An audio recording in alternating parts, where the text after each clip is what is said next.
Lockdown से पहले गीता के घर का नजारा कुछ ऐसा था कि रोहन ऑफिस जाता था और शिविन स्कूल। जिनके घर से जाने के बाद गीता काम खत्म करके बाकी समय आराम करती थी। लेकिन लॉकडाउन के बाद ऑफिस और स्कूल घर में ही खुल गए और इससे गीता का हाल वो तो आपको देखने में ही मजा आएगा। शिविन, ओ शिविन, महाराज उठने के लिए क्या 21 तोपों की सलामी लेंगे? अरे बिस्तर से बाहर निकल, ऑनलाइन क्लास स्टार्ट होने वाली है। अरे तुम भी हद करती हो, स्पीकर की तरह चिल्लाने की क्या जरूरत है?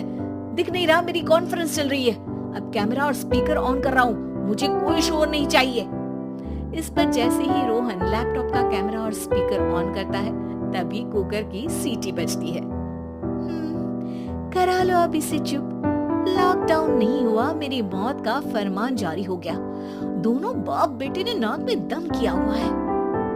ऐसा बोलकर गीता वहाँ से शिविन के कमरे में पहुँच जाती है, जहाँ शिविन अभी भी सो रहा होता है। ओ आलसी, अब अगर 5 मिनट में नहीं उठाना तो आज तेरा गेम और यूट्यूब कैंसिल।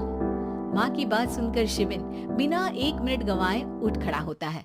उठ गया, अभी नागर भी आता हूँ। ये नाटक कहीं और, मुंह पर गीला कपड़ा मार और पढ़ने बैठ। शिविन की ऑनलाइन क्लास स्टार्ट हो जाती है, जिस पर गीता उसे वहां बिठाकर रसोई में चली जाती है। थोड़ी देर में उसे कमरे से कुछ आवाज सुनाई देती है, जिसे सुनकर वो कमरे में वापस आती है। हाय राम, तुझे क्लास अटेंड करने के लिए बोला था, कैमरा ऑफ करके बिस्तर पर नाचने के लिए नहीं बोला था। मम्मी मुझे कुछ समझ नहीं आ रहा, आप बाद में पढ़ा देना ना, वैसे भी अटेंडेंस तो लगी गई है।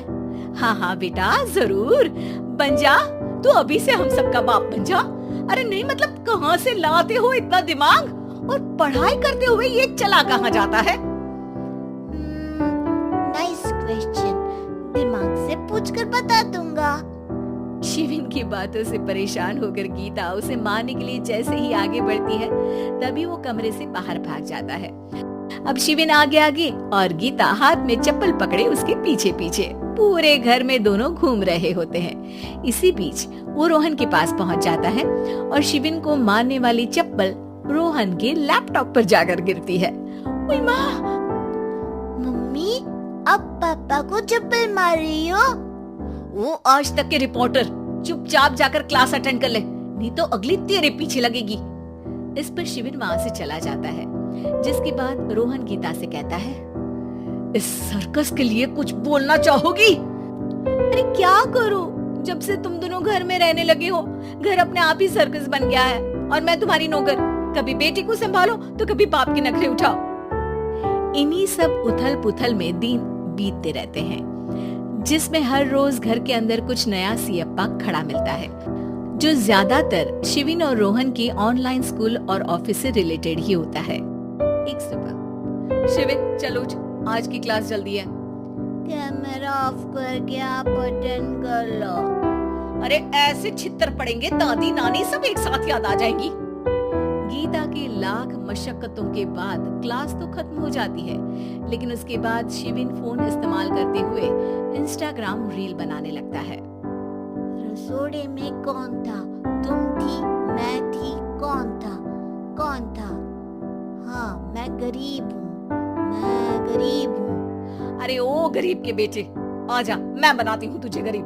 मैं बताती हूँ रसोड़े में कौन था। पढ़ाई करने बोलो तो इनकी माँ मर जाती है, और ये पागलपंतियाँ जितनी मर्जी करा लो। गीता शिविन को डांट रही होती है, तभी रोहन बीच में बोल पड़ता है, अरे बच्चा ही तो है, इतना गुस्सा क्यों कर रही हो? बेटे का साथ देने की इसी एक कोशिश में अब शिविन के साथ साथ रोहन भी गीता के गुस्से की सूली पर चढ़ जाता है। अगर बेटे पर इतना ही प्यार आ रहा है तो इसे क्लास अटेंड क्यों नहीं कराते, इसका होमवर्क क्यों नहीं कराते?